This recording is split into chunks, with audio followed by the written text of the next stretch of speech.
जाट एक मेहनती कौम है। जाट राजनीति अगर करती है तो सबको साथ लेकर करती है। कितने दिन तक रहेगी? एक दिन फिर आगे आएंगे, हरियाणा का नेतृत्व होगा और जिस समय जाट समृद्ध होगा तो ये हरियाणा समृद्ध होगा, ये देश समृद्ध होगा और विश्व में शांति आएगी। पवन जी, यानी कि सिर्फ जाट समाज ही हरियाणा को समृद्ध कर सकता है, ओबीसी एससी जो दूसरे वर्ग हैं क्या उनमें उस तरह का तजुर्बा नहीं है कि समर्थन नहीं है?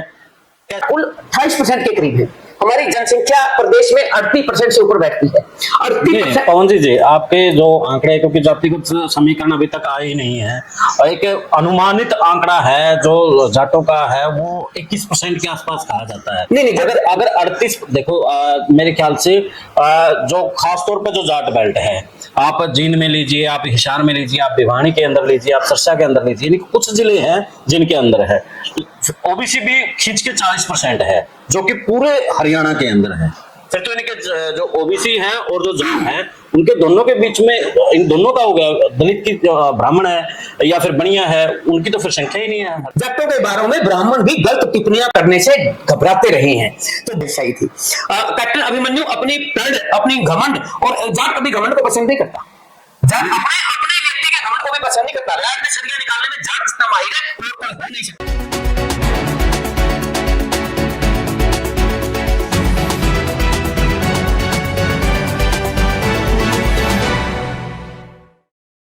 सभी को नमस्कार, राम राम। मैं कुलदीप खंडेलवाल, द विश्व प्रेम न्यूज। आज हमारे साथ पवनजीत बनवाला जी हैं जो कि अखिल भारतीय जाट महासभा के राष्ट्रीय अध्यक्ष हैं। राजनीतिक तौर पर जिस प्रकार से जाट समाज कहीं ना कहीं बीजेपी के राज में हाशिए पर चला गया है, तो उसके पीछे के क्या कुछ कारण है? क्या जाट समाज भी इसके पीछे का दोषी है या फिर बीजेपी ने उनको पीछे धकेला है? राजनीतिक कारण है, सामाजिक कारण है या आर्थिक कारण है? आखिर क्यों अब जाट समाज की राजनीति में पीछे की तरफ धकेला जा रहा है? क्या साजिश के तहत धकेला जा रहा है? क्या कुछ है? तमाम पहलुओं के साथ पवनजीत बनवाला जी से बात करेंगे। तो स्वागत है आपका पवनजीत जी। नमस्कार, आपके सभी दर्शकों को मेरा नमस्कार। पवनजीत जी, जब से बीजेपी की सरकार आई है, कहीं ना कहीं जो जाट चौधर होते थे, कहीं ना कहीं वो चौधराहट अब दूर हुई है या नहीं? देखिए, बीजेपी की सरकार आने से जाट चौधराहट पर तो कोई असर नहीं पड़ा है, लेकिन बीजेपी की मंशा किसान के खिलाफ रही है। वो अकेली जाट की बात नहीं है। मराठा नॉन मराठा इन्होंने किया, पटेल नॉन पटेल इन्होंने किया, जाट नॉन जाट इन्होंने किया, हिंदू और मुसलमान को बांटने का काम इन्होंने किया। तो एक फूट डालकर राज करने की नीति बीजेपी ने अपनाई है। और हरियाणा में चूंकि जाट एक मार्शल कौम है, एक दबंग कौम है और संपन्न कौम भी है, राजनीतिक तौर पर भी हम समृद्ध थे, तो इस कौम को विशेष तौर पर टारगेट बनाकर बीजेपी अपने लक्ष्य कुछ समय के लिए हासिल करते हुए नजर जरूर आ रही है। पवन जी, जिस तरीके से जिस भी स्टेट में जाए वहां पर कहीं ना कहीं एक दूसरा पैटर्न खड़ा ही हो जाता है। जैसे योगी कहते हैं यूपी के अंदर 80-20 का मामला है, हरियाणा में जाट नॉन जाट है, लेकिन हरियाणा में जिस तरीके से जाट को टारगेट किया गया, तो क्या आप कहीं ना कहीं जाट समाज में भी इस बात को लेकर के दोषी मानते हैं या फिर उनके साथ एक साजिश हुई है? क्या कुछ लगता है आपको? देखिए, बीजेपी का दुष्प्रचार काम करता है। जाट कभी भी अन्य जातियों से अलग नहीं रहा। हम दलितों को साथ लेकर चलने में, पिछड़ों को साथ लेकर चलने में, माइनॉरिटी को साथ लेकर चलने में हमारे पूर्वजों ने हमेशा यही काम किया है। अगर कोई गांव बसाया हमारे पूर्वजों ने हरियाणा में, आप जानते हैं अधिकांश गांव हरियाणा में जाटों के बसाए हुए हैं, तो वहां पर दलित भाई को अपनी जमीन देकर बसाया, दूसरी ओबीसी समाज के लोगों को अपनी जमीन देकर बसाया, माइनॉरिटी को अपनी जमीन देकर बसाया। जब कोई अपना हिस्सा देकर किसी भाई को दूसरे भाई को बसाता है, तो ये जो जहर घोला गया, जो ये दुष्प्रचार किया गया, ये पूर्णतः गलत था। इसमें जाट कौम का तो कोई दोष था ही नहीं। आप एक बार देखिए, मेरे 10 एकड़ जमीन है, 5 एकड़ जमीन में किसी खाती भाई को दे रहा हूँ, किसी दलित भाई को गांव में बसा रहा हूँ, खाती भाई को बसा रहा हूँ, तेली भाई को, हर कौम के भाई को मैं अपनी जमीन देकर बसा रहा हूँ, तो जहर कहां से आ जाए? नहीं, एक चीज और है पवन जी, जिस तरीके से हम अगर लेते हैं हरियाणा के चौधराहट में ज्यादातर जो सीएम बने हैं वो जाट समाज से बने हैं। चाहे आप बंसी लाल को लीजिए, चाहे ताऊ देवीलाल को लीजिए, चाहे भूपेंद्र सिंह हुड्डा को लीजिए। और देखो, पहले तो मैं इतना राजनीतिक तौर पे इतनी जानकारियां नहीं रखता था, लेकिन अब राजनीतिक तौर पर जब हम सुनते हैं कि चौधरी जो बंसी लाल थे वो कहते थे, जब नौकरियों को लेकर के बात आती थी कि अगर नौकरी तो लेनी है तो जाटनी के घर से जन्म लेना पड़ेगा। भूपेंद्र सिंह हुड्डा पर आप लीजिए, वो कहते थे कि मैं पहले जाट हूँ फिर सीएम हूँ। इन शब्दों ने कहीं ना कहीं जो जाट और नॉन जाट के बीच में एक दीवार खड़ी कर दी, और जिसका फायदा कहीं ना कहीं भाजपा ने उठाया है। जो वो दूसरा जो वर्ग था उसके अंदर कहीं ना कहीं कुछ हिंट तो होगी कि हम लोग भी सरकार बनाते हैं, और जो हम जिसको मुखिया बनाते हैं वो अपने कौम की बात करता है। फिर देखिए पत्रकार महोदय, ये बहुत गहरी साजिश है। तो आपको जितनी आसान दिखाई दे रहा है ऐसा मामला है नहीं, बहुत डीपली मामला है, गहराई का मामला है। आप देखिए, मैंने आरटीआई के आंकड़ों से जानकारी प्राप्त की कि सरकारी सेवाओं में जाट कुल 28% के करीब है। हमारी जनसंख्या प्रदेश में 38% से ऊपर बैठती है। 38%। पवन जी, आपके जो आंकड़े, क्योंकि जातिगत समीकरण अभी तक आए ही नहीं है, एक अनुमानित आंकड़ा है जो जाटों का है वो 21% के आसपास कहा जाता है। नहीं, अगर 38, देखो मेरे ख्याल से जो खासतौर पर जो जाट बेल्ट है, आप जींद में लीजिए, आप हिसार में लीजिए, आप भिवानी के अंदर लीजिए, आप सरसा के अंदर लीजिए, कुछ जिले हैं जिनके अंदर है ओबीसी भी खींच के 40% है, जो कि पूरे हरियाणा के अंदर है। फिर तो इनके जो ओबीसी है और जो जाट है, उनके दोनों के बीच में, इन दोनों का हो गया, दलित की ब्राह्मण है या फिर बनिया है, उनकी तो फिर संख्या ही नहीं है हरियाणा के। देखिए मैं आपको बताऊं, जाट आरक्षण आंदोलन के दौरान हमने प्रत्येक क्षेत्र में जाकर अपनी जाटों की जनसंख्या का अपने हिसाब से सर्वे करवाया। तो वहां पर जो जट सिख और जाट है ना, ये कौम एक ही है, सिर्फ बोलने का लहजा अलग है। सिख बोल देते हैं उसको, हमारा एक भाई पगड़ी बांधने लग गया वो सिख बन गया।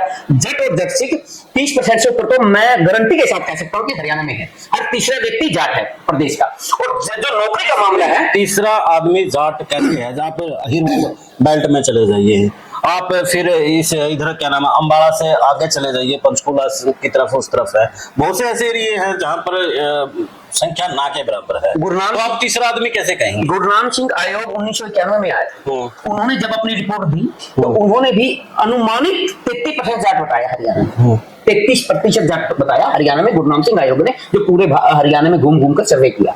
तो हर तीसरा व्यक्ति जाट 33% के हिसाब से ही बनता है। और जाटों की जो नौकरियां है ना, नौकरियों के मामले में एक दुष्प्रचार करा दिया। आप एक बात बताइए मेरे को, सुप्रीम कोर्ट की स्पष्ट गाइडलाइंस है कि आपको 17% एससी है, 27% का ओबीसी का रिजर्वेशन है, ये रिजर्वेशन 50% के करीब बैठता है। नहीं, उसमें तो तब आरटीआई भी आई थी कि जहां पर एक ओबीसी को लेकर के जो कैटेगरी निकलती थी उसमें दिखा दिया जाता था कि यहाँ पर कम फार्म ही नहीं आए, वो नहीं आए। वहां पर भी, ये मेरा आरोप नहीं है, उस वक्त जब पीक पर था जाट नॉन जाट, तो शायद राजकुमार सैनी ने इस बात को लेकर के मुद्दा बनाया था और उन्होंने ये आरोप लगाया था कि जो नौकरियों में ज्यादा संख्या है वो जाटों की ज्यादा है। राजकुमार सैनी उस समय जो बात कहते हैं और आप जो बात कहते हैं, आज उनसे पूछिए, वही खुद कह रहे हैं कि जिसकी जितनी भागीदारी उसकी उतनी हिस्सेदारी, और उस हिसाब से जाट कौम भी पीछे है, ओबीसी भी पीछे है। हम तो कहते हैं जिसकी जिसकी भागीदारी और हिस्सेदारी की बात करेंगे तो भी जाट कौम हरियाणा में सरकारी नौकरियों के मामले में पीछे है। दूसरी बात, आज कोई अंतरता का टाइम नहीं है कि किसी ओबीसी ने फार्म भरा और आप उसको कह दे कि आप ओबीसी के तो यहाँ पर पोस्ट नहीं है, ये नहीं है, ये सारा बात है।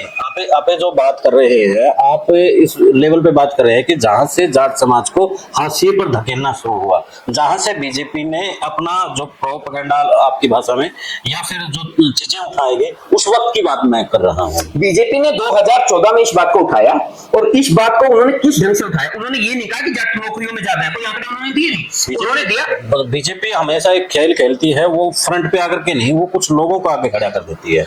उन्होंने जिन लोगों को आगे किया, बीजेपी ने जिस पॉलिसी के तहत, इस एजेंडे के तहत, प्रदेश में एजेंडा सेट करने के लिए जाट नॉन जाट का, उन्होंने जिस मामले को खड़ा किया वो ये था कि जाट लंबे समय से इस प्रदेश के मुखिया बनते आ रहे हैं, मुख्यमंत्री बनते आ रहे हैं। आप एक बात बताइए, चौधरी देवीलाल ने जितना काम दलितों के लिए किया, चौधरी बंसीलाल के समय में जितने गाँव में चौपाल तक बनी है, चौधरी देवीलाल के समय में जितने चौपाल, चौधरी देवीलाल तो जाटों की राजनीति नहीं, वो तो कमेरा की राजनीति करता था। कमेरे वर्ग की राजनीति इन लोगों ने किया, और चौधरी बंसीलाल कांग्रेस में होते थे। और उस समय ओबीसी का और दलितों का बहुत बड़ा भाग कांग्रेस में ही होता था। तो आप कैसे आरोप लगा सकते हैं? सेंटर में कांग्रेस में इंदिरा गांधी जैसी मजबूत नेता थी, जब बंसीलाल जी हरियाणा के मुख्यमंत्री थे, तो कैसे जातिवाद की बात आ सकती है? बंसीलाल जी के बारे में ये तो जरूर कहा जा सकता है कि वो अक्खड़ थे, लेकिन वो विकास पुरुष थे। उन्होंने छत्तीस बिरादरी को साथ लेकर चलने का काम किया। इसी तरह चौधरी देवीलाल ने तो छत्तीस बिरादरी के पास बैठकर राज चलाने का काम किया है। अगर आप चौधरी देवीलाल के आंकड़े निकालोगे ना, तो आप दंग रह जाओगे। जिन गांवों में पिछड़ों की चौपाल तक नहीं होती थी, देवीलाल जी ने पिछड़ों की, हरिजनों की चौपाल भी बनवाई, वहां बैठकर उनके साथ साझा किया सरकार को। तभी तो आज भी अगर कमेरा वर्ग में देवीलाल की, ताऊ देवीलाल की छाप है, उनको लेकर, ठीक है, वो बंसीलाल को बोल देंगे, हुड्डा को बोल देंगे, लेकिन देवीलाल को लेकर के आज भी उनके अंदर ये कि हमारा ताऊ आओ। मैं आपको एक बात बताऊं, भूपेंद्र हुड्डा जब हरियाणा के मुख्यमंत्री बने तो 100 गज के प्लाट देने की बात उन्होंने एक योजना लागू की थी। हम सबने विरोध किया कि इसमें जमीन तो जाटों की चली जाएगी, आप दलितों को दे रहे हैं। तो उन्होंने कहा था कि दलित भी मेरे भाई हैं, कोई भी जाट हो, कोई भी जाट उठा लीजिए, आप इतिहास उठा लीजिए, चाहे महाराजा सूरजमल को उठा लीजिए, ब्राह्मण की कन्या के लिए जो उन्होंने दिल्ली में रक्त बहा दिया था, ब्राह्मण की एक कन्या ने दिल्ली में उद्यम मचाया था, लाज बचाने उसकी देखो जाट सूरजमल आया था। हमने एक ब्राह्मण की कन्या के लिए अपने महाराजा को दिल्ली में खो दिया था। हाँ, कोई भी जाट कभी भी जातिवादी हो ही नहीं सकता। जाट हमेशा सबको साथ लेकर चलने का काम करता है। हमारे यहाँ जो फसल हमारे हम उगाते हैं ना, पूरी साल मेहनत करके जो फसल उगती है, उसके भी हिस्से हुआ करते थे। एक दलित के घर में जाएगा, एक नाई भाई के घर में जाएगा, एक धोबी भाई के घर में जाएगा, एक लुहार भाई के घर में जाएगा। छत्ती बिरादरी में तो हमारी की गई मेहनत भी बटा करती है। वो उस समय की व्यवस्था थी। हाँ, वो व्यवस्था बहुत बढ़िया थी। वो उस समय हमारे व्यवस्था थी, क्योंकि उस समय में पैसा नहीं होता था पवन जी, और इसी तरह हमारा आपस में काम चलता था, आपस में यानी कि डिस्ट्रीब्यूट हो जाता था। हाँ, वो पैसों का लेन देन था नहीं। हाँ, वो अनाज का लेन देन। हमारे गांव की अर्थव्यवस्था कैसे अर्थव्यवस्था। मजबूती की अर्थव्यवस्था, मजबूती की अर्थव्यवस्था। जिसके पूर्वजों के हमारे रगों में हमारे पूर्वजों का खून है। जिसके पूर्वज पहले दलित के घर में अगर चूल्हा नहीं चढ़ेगा तो मेरे घर में चूल्हा नहीं चढ़ेगा, ऐसे विचार रखने वाले थे। तो जातिवादी जाट कैसे हो सकता है? जाट एक नस्ल है, जाट एक जीवन शैली है, और जाट की जीवन शैली में जाति का कहीं धर्म का भी नहीं है। आप तो जाति की बात कर रहे हो, धर्म का भी कोई फैक्ट नहीं है। चलो पवन जी, जैसे आपने कहा कि धर्म की नहीं है, बहुत सी हम लोग सोशल मीडिया पर जब देखते हैं कि हम बहुत से जाट ऐसे हैं जो धर्म को नहीं मानते, लेकिन कहीं ना कहीं जाति तो है। जब धर्म को नहीं मानते तो फिर जाति को, जाट एक नस्ल है, आप इसे जाति कहकर उसको छोटा कर रहे हैं। एक बात मैं आपको बताता हूँ, एक बार एक ब्राह्मण भाई, नस्ल कैसे है मैं बताऊंगा आपको। जाट एक ऐसी नस्ल है जो हर धर्म में पाई जाती है। सिखों में जाट है, सिख धर्म का आपको पता ही है। मुस्लिम जाट भी आपको काफी हरियाणा में मिल जाएंगे, बाहर छोड़िए। ईसाई वर्ग में भी जातिवादी व्यवस्था हर धर्म में है। ये हो सकता है कि देखो उनके कुछ सिस्टम चेंज हो सकते हैं, लेकिन मुसलमानों के अंदर भी जाट है, और इसमें जट बोल देते हैं, दूसरी भी जातियां हैं उनके अंदर, व्यवस्थाएं सब जगह हैं। मैं आपको एक बात तो आप लिख लीजिए, पूरे विश्व के इतिहास को पढ़िए आप, पूरे विश्व के इतिहास में आपको जट जुट जिटी शब्द का यूज मिल जाएगा। और ये एक नस्ल है, और ये नस्ल सबको साथ लेकर चलने में विश्वास रखती है, कबीलाई तौर पर रहने में। देखिए आपने बात सुनो, जाट से बड़ा लोकतांत्रिक कोई भी नहीं है। जब राजाओं का टाइम होता था ना, जब माँ के पेट से राजा पैदा होते थे, तब भी ये जाट गण में रहते थे, एक समूह में रहते थे, और सामूहिक फैसले हुआ करते थे। पंचायती, ये देखो पंचायतें है ना, बहुत पुरानी है, हर्षवर्धन के समय की है। हमारे जो फैसले थे वो मिल बांट कर लिया जाते थे, बहुसंख्या के आधार पर लिया जाता है। लोकतंत्र की व्यवस्था हमारे कबीलों में, जो हमारे खाप हैं, जो हमारे कबीले हैं जाट के, उसमें बहुत पहले से थी। और एक और बात बताऊं आपको, बात एक उदाहरण आपको देता हूं, समझने की जरूरत है। आज दलितों पर तो अगर घोड़ी पर नहीं चढ़ने दिया जाता, तो एक भी जाट का गांव ऐसा नहीं है जहां पर दलितों को घोड़ी पर चढ़ने से रोका जाता। सुनिए पत्रकार महोदय, गोहाना कांड है, नहीं, आप अलग विषय चले गया। मैं आपको एक बात बताना चाहता हूँ कि आज भी पूरे विश्व में जाटों का एक गांव भी ऐसा नहीं है जहां पर दलितों को घोड़ी पर नहीं चढ़ने दिया जाता हो, जहां पर दलितों को मंदिर में जाने की मनाही हो। जो भी जाट का गांव है ना, हमने ब्राह्मणों से लड़कर भी दलित भाइयों के लिए मंदिर के दरवाजे खोले हैं। हमने ब्राह्मण से लड़कर, ब्राह्मणवादी व्यवस्था से लड़कर दलित भाइयों को और ओबीसी समाज के भाइयों को घोड़ी पर बैठाने का काम किया। हमने कभी रोकने का काम नहीं किया। ये असली जो जातिवादी लोग है ना, उनको समझने की जरूरत है। फिर ये विवाद क्यों खड़े हुए? ये गोहाना कांड है, बघाना कांड है, आज जैसे मदनहेड़ी में भी कुछ विवाद चला हुआ है, सुलझा लिया गया। हाँ, सुलझा लिया गया। पिछले दिनों छात्र में भी हुआ था, लेकिन उनकी पाबंदियां कहीं ना कहीं। देखिए मैं आपको बताता हूँ, होका पानी बंद करना भी तो एक जातिवादी। आप मेरी बात ध्यान से सुनिए। जहां दो बर्तन होते हैं ना, मेरे परिवार में भी अगर 5 सदस्य है तो शायद उनके विचारधारा भी अलग मिल सकती है। दो बर्तन हमारे हरियाणा में कहते हैं, हमारे खापों में कहा जाता है कि 2 बर्तनों आने से खटके बिगे। गांव में अगर दो व्यक्तियों के बीच का, आज आप मेरे मित्र हैं, हम साथ बैठ के खाना खाते हैं, मित्रता निभाते हैं, सारी बात है।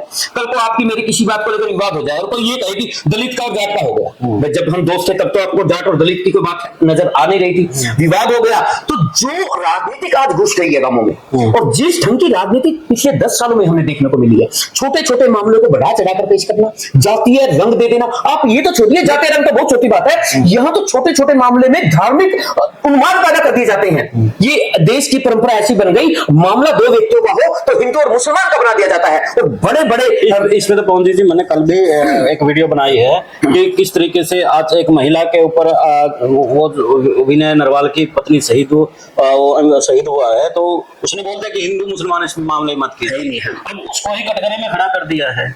जब किसी हिंदू लड़की का रेप होता है या कोई घटना घट जाती है तो उसको दूसरे तरीके से, ये तो आज का कल्चर हो आप गया। समझ गए ना इस बात को? यही नहीं कहूंगा मैं, यही मैं कहना चाहता था, राजनीतिक व्यवस्था की वजह से बनाई गई है ये छोटे छोटे मुद्दों को बड़ा बनाकर जातीय रूप दे देना बहुत गलत है। ऐसा नहीं होना चाहिए। मैं विश्वास दिलाता हूं अपनी कौम की तरफ से, मेरी कौम कभी भी किसी से ईर्ष्या नहीं रखती। मेरी कौम छत्ती बिरादरी को साथ लेकर चलने में विश्वास रखती है। हम वो लोग हैं जो अपनी मेहनत का भी किसी और को देकर, भाई किसी के घर में कोई भूखा ना रहे। जातों की ये बहुत महत्वपूर्ण बात है। अगर आप जात हिस्ट्री को पढ़ोगे, जातों के गहराई में जाने की बात करोगे जाति इतिहास के, तो आपको पता चलेगा हमारे बुजुर्ग खुद तो भूखा रह जाते थे, लेकिन गांव में कोई दलित का बच्चा भूखा ना रहे, कोई पिछड़े वर्ग का बच्चा भूखा ना रहे, बल्कि बच्चों को कहते थे जय बोरी गेट का आ जाए, जय तो उनका गेट का उसका खाते का आज रोटी भी खाना पड़े तो गेट का, और कहते बाबू अपना देखो नहीं आप तो फिर भी ले लेंगे तो गेट का। इस तरह की विचारधारा मेरे बुजुर्गों ने आगे बढ़ाई है। ये तो एक कहावत भी है पवन जी की, जाट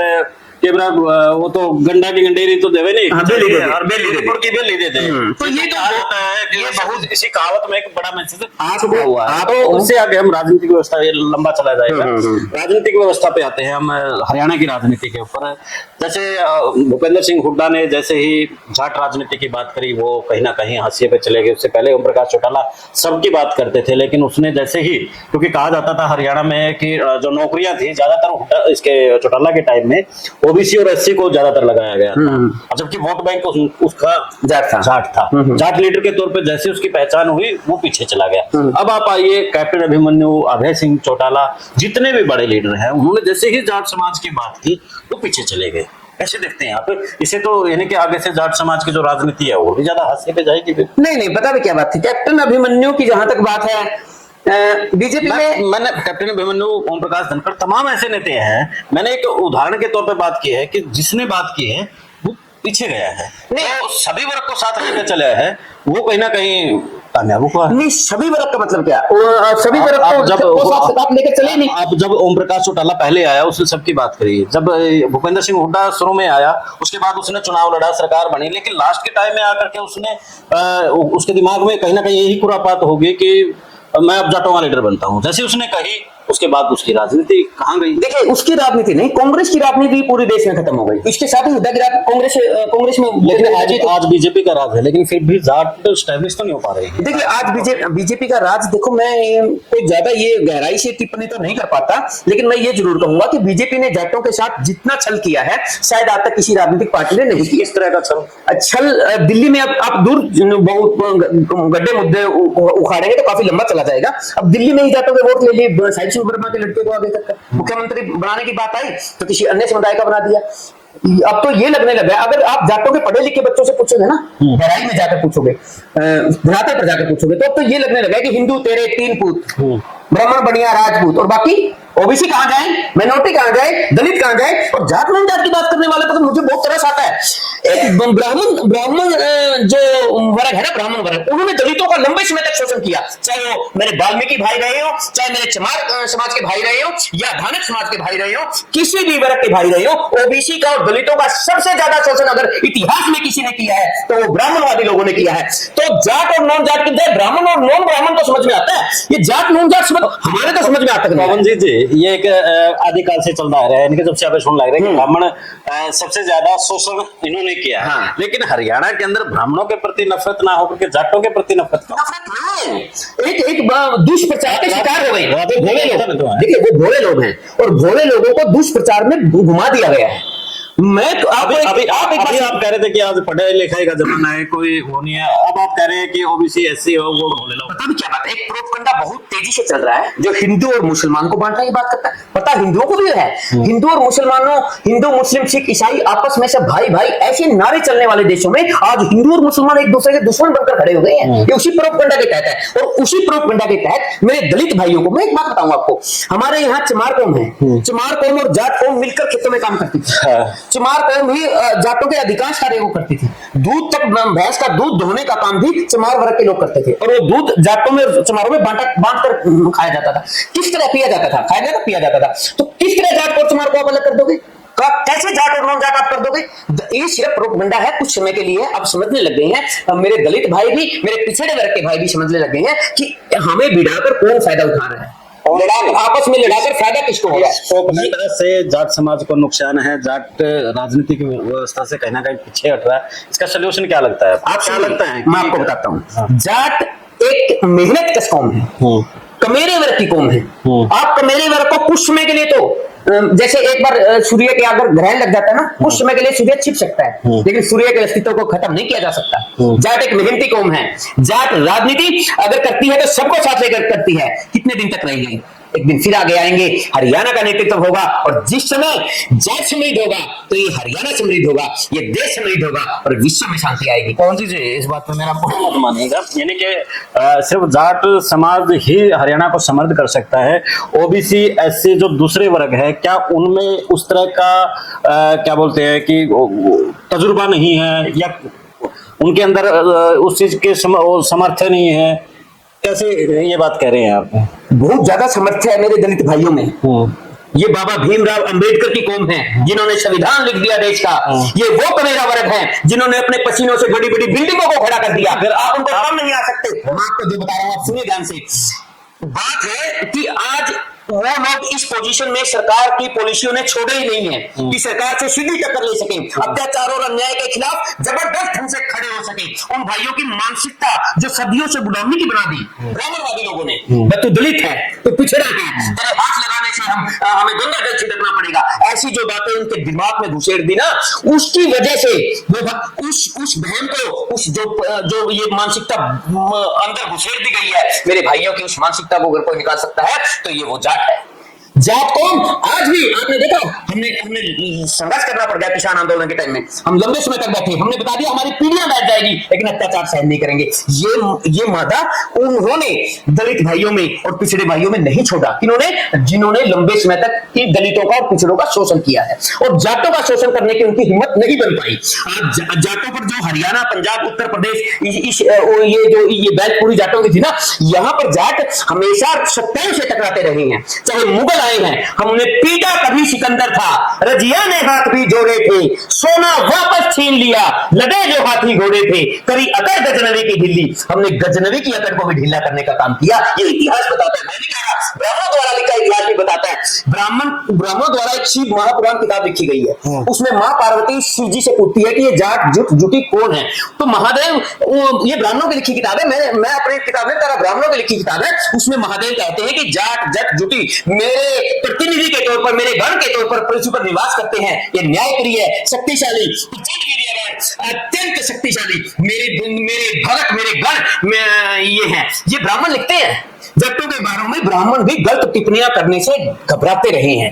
तो जाट ने इसलिए कहा था कि जाट अगर समृद्ध होगा तो अकेला समृद्ध होने की सपने भी नहीं सोचता। जाट अगर समृद्ध होगा, लिखा है फिर उसके अंदर वो दलितों को देखो, ये अलग विषय उन्होंने क्या लिखा, ये अलग बात है। चलो ये फैक्ट है, उन्होंने लिख दिया। ये पौराणिक बात है, हम इस पे ना जाके हम राजनीतिक व्यवस्था, सीधी बात है कि राजनीतिक व्यवस्था पे बात कर रहे हैं, हमारा लंबा चले जाएगा इसमें।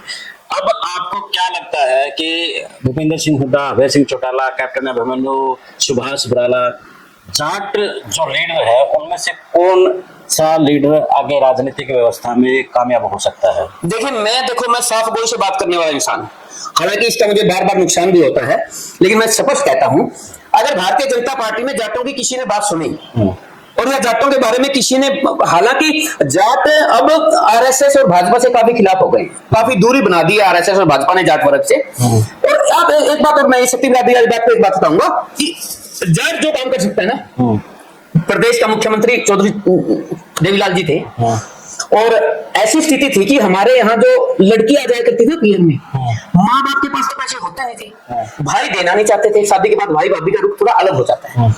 और जब बेटी जाती थी तो माँ और बाप ये खड़े देखते थे कि इसका भाई इसने 10 रुपये 50 रुपये दे देते, या काले ले आई थी तो अपना भाड़ा थोड़ा भी कर लेगी। उस टाइम जाट तो संपन्न था, जाट के बुजुर्गों के पास तो थोड़ा बहुत पैसा हो ही जाता था। पिछड़े वर्ग और दलित वर्ग के जो बुजुर्ग थे ना, उनके पास कुछ भी नहीं था जेब में, और उनके आंसू होते थे मेरी बेटी खाली जा रही है। उस दर्द को किसने समझा? उस दर्द को छोटे देवीलाल ने समझने का काम किया, और 100 रुपए पेंशन बांधने का काम किया। वो 100 रुपए इसीलिए थे कि छोरी चली जैसे उसने दे दी, खाली हाथ हमें जाना पड़े आंसू। अगर जाट समृद्ध होगा ना तो छत्ती बिरादरी की सोचेगा, छत्ती बिरादरी को आगे बढ़ाने की बात करेगा। वो जातिवादी कभी हो ही नहीं सकता। मैंने जातिवादी का नहीं, मैंने ये क्वेश्चन पूछा है, या तो जो जो हाल फिलहाल की जो राजनीतिक हालात है उसमें एक तरफ भूपेंद्र सिंह हुड्डा, अभय सिंह चौटाला, सुभाष बराला, कैप्टन अभिमन्यु, ओम प्रकाश धनखड़, इनमें दुष्यंत चौटाला, अर्जुन चौटाला, किसका फ्यूचर ब्राइट लगता है जाट राजनीति को लेकर? देखिए, जाट राजनीति पूरे भारत में एक करवट लेने जा रही है। मैं आपको स्पष्ट बता देना चाहता हूँ। आज हरियाणा की बात, मैं हरियाणा की बताऊंगा। आज जाट केंद्रीय स्तर पर भी राजनीतिक नेतृत्व विहीन सा हो गया है। जहां कभी चौधरी छोटू रैन की ललकार गूंजती थी, जहां कभी चौधरी चरण सिंह की ललकार गूंजती थी, देवीलाल जी की ललकार गूंजती थी, आज उस जाट समाज में कोई भी नेता नहीं रह गया। चाहे परशुराम मद्रेना जी थे, चाहे मिर्जा परिवार राजस्थान का था, चाहे झुंझुनू वाला और परिवार था, आज किसी भी चमक और धमक ऐसी नहीं रह गई है कि दिल्ली को हिला सके। आप ये कह रहे हैं मैं नया नेतृत्व या कोई नया नेतृत्व भी आएगा, ये दिन भी जाएंगे, अच्छे भी आएंगे, चिंता मत कीजिए। आपको जाट नेतृत्व उसी तरह दिल्ली में चमक और धमक के साथ और हरियाणा में प्रदेश की बागडोर के साथ नजर आएगा। अभी थोड़ा अभी लग रहा है कि कोई अभी चमकने वाला है या तैयार हो रहे हैं। देखिए, चमक जाते। देखो, मैं बताऊं, भाजपा में भी जाटों का एक वर्ग था जो जमीनी स्तर पर पकड़ रखता था। वो चाहे ओम प्रकाश धनखड़ हो, ओम प्रकाश धनखड़ ने, और देखो ओम प्रकाश धनखड़ हालांकि वैचारिक तौर पर किसी के भी मतभेद हो सकते हैं, लेकिन ओम प्रकाश धनखड़ ने जाटों से जुड़ने का काफी प्रयास किया, लेकिन पार्टी ने हमेशा उनको पीछे करने का काम किया।